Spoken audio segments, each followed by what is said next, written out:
Greetings, welcome to Kieran's Musica Codex. This video is part of a class I routinely teach as part of the Society for Creative Anachronism, or SCA. The SCA is a medieval reenactment educational organization. More information can be found at www.sca.org. Class handouts and more can be found at my website, www.musicacodex.com. Check it out. Welcome to Take Note, a history of Western music notation. We're going to explore the notation of, mostly, Western music from ancient times to the 17th century. I have some examples to show you, and we'll listen to a few more examples of music from different periods. Let's take a second and consider what music is. At its heart, music is sound. It may be designed to produce beauty of form and harmony, but it's still sound. And sound is ephemeral. The scholar and music theorist Isidore of Seville, while writing in the early 7th century, considered that, unless sounds are held by the memory of man, they perish, because they cannot be written down. It wasn't for another 200 years that the first instances of notation appear, but to consider those, we have to travel all the way back to ancient Egypt, around 2560 BCE. Now, I did say we would focus mostly on Western music in this class. I want to make two exceptions. This is an Egyptian tomb painting from approximately 2500 BCE. It shows musicians being directed by very specific hand gestures. This is known as chironomy. You can still see echoes of chironomy in the conductor for a symphony orchestra, although they focus on style and cues rather than specific pitches. Also, we'll soon see the effect that chironomy had on Western notation and the fact that it is key to its development. Now let's jump forward about 2,500 years to Greece in 100 AD. This figure shows the Sekalos epitaph. It is the oldest surviving complete musical composition, including musical notation. It is completely readable and can be performed. The words translate to, "While you live, shine. Have no grief at all. Life exists only for a short while, and time demands his due." Let's listen.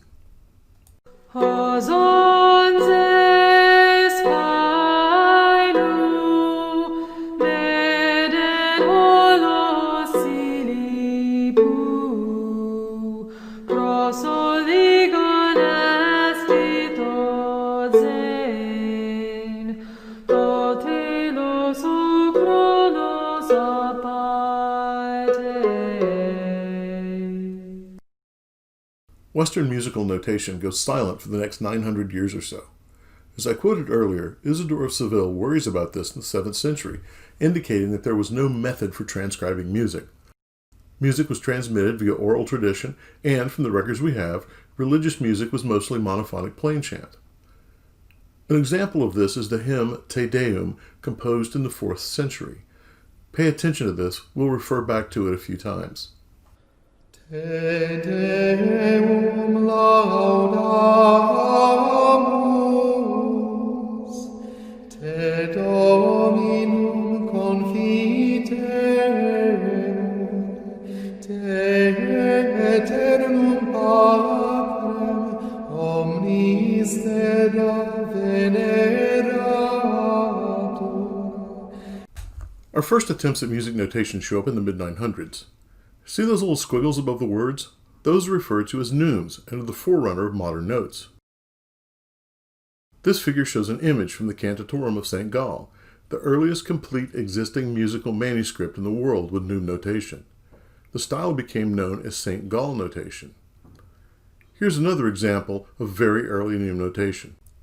There were other examples of neumic notation in use as well. Among these were Breton notation, which was used throughout Brittany and other parts of northern France. Aquitanian notation was mainly used in the south of France, and Anglo-Saxon notation in England. Those of you that can read music should get the idea that there is no way to show absolute pitch or timing from these neumes, as shown in these examples. That would be correct. Their mnemonic devices are memory aids to show the relative pitch and direction, similar to the chironomy of ancient Egypt. In fact, they're called chironomic neumes. Since these neumes are mainly a mnemonic device, it would be very difficult to read the music if one didn't already know it. So, since we didn't have a way to write standard pitches, there was no way to actually write music in other than just a mnemonic. This was getting ready to change, however. Around 992 AD, Guido d'Arezzo was born. In his widely read Micrologos, written in 1025, Guido ends up developing the standard for what is called solmization, or the assigning of standard syllables to notes. The notation in this image is not at all standard for the time period, but I don't want to focus on the notation. Rather, look at the lyrics. Guido took the hymn Ut count laxis and used the first syllable of each stanza. Ut, re, mi, fa, so, which gives ut, re, mi, so, fa, la, etc., which turns into modern do, re, mi. Guido also develops the four-line staff and the use of clefs to specify where notes go. Look at this image from the late 11th century, just a few years after Guido's Micrologos. It shows alphabetic Aquitanian notation with this interesting mix of caryonomic neumes, but guided in what seem to be specific pitches. This piece, Ecce Modus Primus, is a tonarium, or vocal exercise for learning modes. Okay, let's review. We have caryonomy from ancient Egypt, the use of gestures to show pitches. Then we get the first complete existing composition with notation, the Sekulos epitaph. Isidore of Seville worries that there's no way to write notation. We start to get caryonomic mnemic notation in the 900s. Then we get Guido d'Arezzo's Micrologos in 1025. That gives us syllables for pitches, the four-line staff, and clefs. In this image from the 12th century, you see more specific pitches written out. Note the C and the F in the left margin. Also, you see several of the square neumes that come to dominate Gregorian chant and that form the basis for future types of notation. This represents a major innovation as we see the beginnings of the staff and the relative positions of the notes to each other as developed by Guido d'Arezzo. Here we're moving toward cues to the melody rather than strictly mnemonic devices. Okay, we've made it to the 13th century, which is a very significant time in our journey. What is the key thing we've been missing from all of these notations we've looked at? Rhythm. There's no good way to express time and rhythm. We've spent 400 years in search of a good way to represent pitch, but much music is still free form in terms of its rhythm. Think of that Te Deum plain chant that we heard earlier. We take it for granted in our music today, but without a way to indicate note duration, you really can't have multiple voices playing different parts. Polyphony. During the 13th century, we start to see ways of measuring notes emerge, what we refer to as mensural notation. The term mensural refers to the ability of this system to describe precisely measured rhythmic durations in terms of numerical proportions between note values. The first of these are the rhythmic modes, developed by composers of the Notre Dame school from 1170 to 1250. These modes were set patterns of long and short duration and were based on the meter of classical poetry. In most sources, we find 6 modes listed. While 6 modes is a good start, they don't cover nearly all of the possibilities for rhythm. Around 1280, German music theorist Franco of Cologne writes Ars Cantus Mesurabilis, the art of the measured chant. Mensural notation began to be used for polyphonic voice music, or musica mensurata or cantus mesurabilis, as opposed to Gregorian plain chant, musica plena or musica choralis. The current image shows a very famous piece, Summer is a Cumen Inn, written in 1263. It shows an early form of mensural notation and is the oldest surviving composition showing 6-part polyphony. It's also a secular piece. It's very important in that what we've seen so far have been religious works. Now, this isn't to say that there weren't secular works. There were just no surviving written copies prior to this.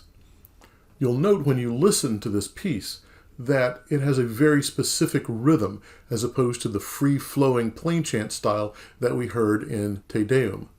Let's listen.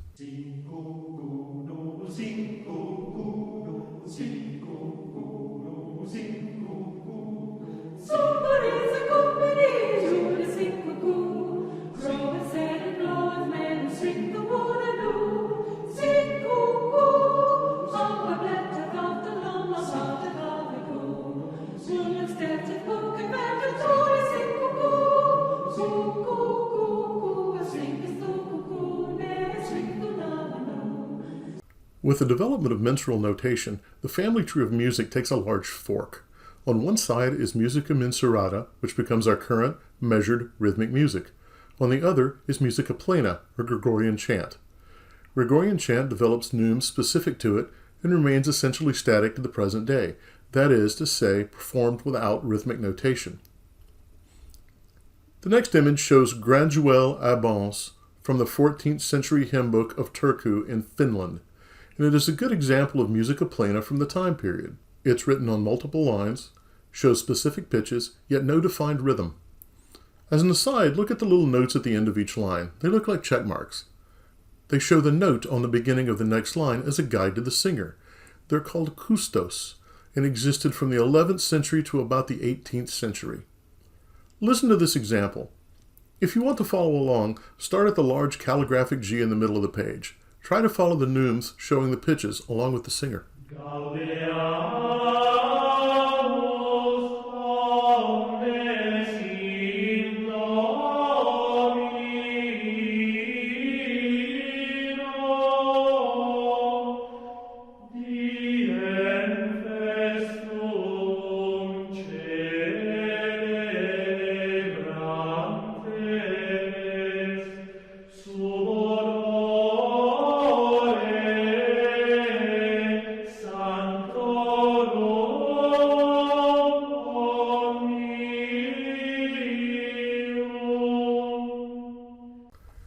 Can you hear the similarity between this piece and Te Deum? The same flowing form without rhythm? This piece has a bit more complexity, but still sounds very similar to a piece written almost 1,000 years earlier. The next image that we're going to look at shows La Rota from the British Museum's additional manuscript number 29987. La Rota is very much measured notation. There's a clear rhythm, which you'll hear in just a moment. You can see the notes have specific durations similar to modern music. There are a few holdovers from the neume style cast about here and there. There are also what appear to be bar lines, but they come and go in music from this period and don't really show specific measured intervals as they do in modern music.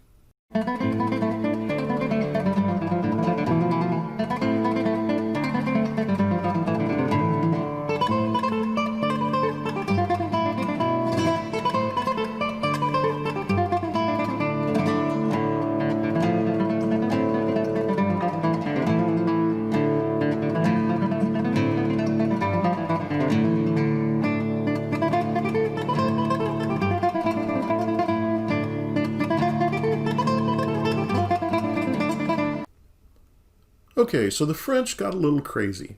Around 1350, they developed a style called ars subtilior, the more subtle art. The best sources for ars subtilior are the Chantilly Codex, the Modena Codex, and the Turin manuscript. Ars subtilior is characterized by the use of colorization or red notes to indicate changes in duration. They're fairly complex and difficult to sing. Occasionally, they were written in very stylized and expressive shapes. This image shows Belle Bonne Sage from the Chantilly manuscript, and this one shows La Harpe de Mélodie from the Newberry Library manuscript. I was really curious to hear what Belle Bonne Sage sounded like, so I tracked down a clip of it. Let's have a listen. Belle bonne sage, belle bonne sage,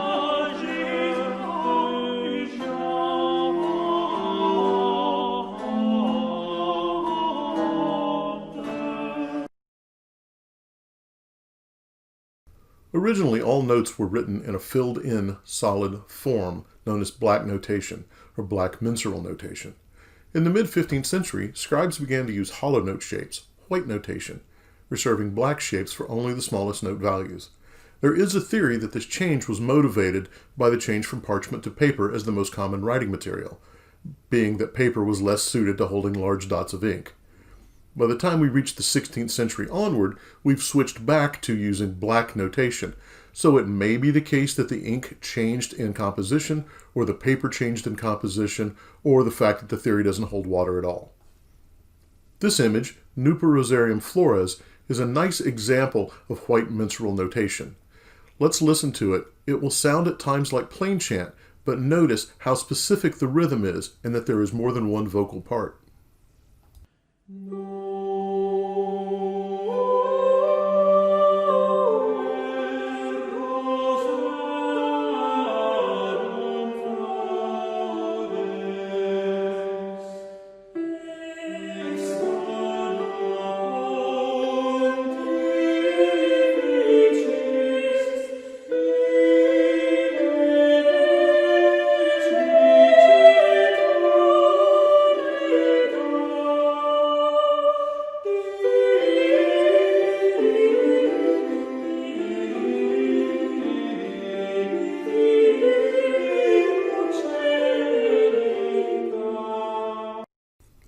Let's move forward 150 years or so until we reach the birth of John Dowland. Dowland was a prolific musician, an English composer, a famous lutenist, and one of the most famous musicians of his day. He published a large variety of music over his lifetime, and let's take a look at one of these pieces now. This is Sleep Wayward Thoughts by John Dowland, written in approximately 1611 and published by Thomas Ravenscroft. If you look at the music, you'll note that there are bar lines. There is a clef on the left-hand side. The notes are approaching what we would think of as the modern forms, with the stems, in this case, descending or rising from the center of the note. We still see the custos at the end of the line, and we see repeat signs and other indications that we're in a much more modern style of music. Also, if you look at the second and fourth and sixth lines, what you're actually seeing is something called French lute notation. Remember, I said Dowland was a lutenist, so in this case, his music was written both as a melody line in this particular piece and as the lute transcription. We finally arrived solidly into the 17th century. Notice that music has assumed most of its final form. The treble clef now mostly looks like a treble clef. There are bar lines. The black and white notes have been sorted out to show constant duration. We don't see any of the borrowed neumes that showed up in previous versions of minstrel music. We see the dotted quarter eighth note pattern. In general, music looks very modern, except for the archaic styling of the diamond note heads and the stems in the center of the heads. This is the last piece we're going to look at. It's Three Ravens, published in 1611 by Thomas Raven. Well, we've reached the end of the class. We've covered a huge amount of ground in a short time. We started in 2500 BCE with Egyptian Caryonomy, moved to Greece, looked at the epitaph of Sekalos, talked about Isidore of Seville, worrying that there wasn't a way to write down music. And around 930, we looked at the development of caryonomic neumes and plain chant. In the 9th and 10th century, we see the beginning of Gregorian chant. In the 11th century, we see better direction for pitch.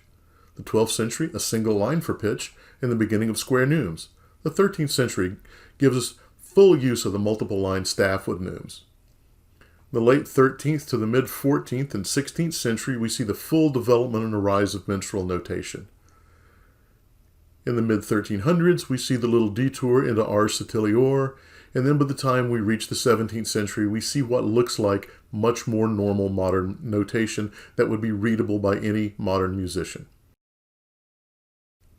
I hope this class has been useful to you. Thank you for listening.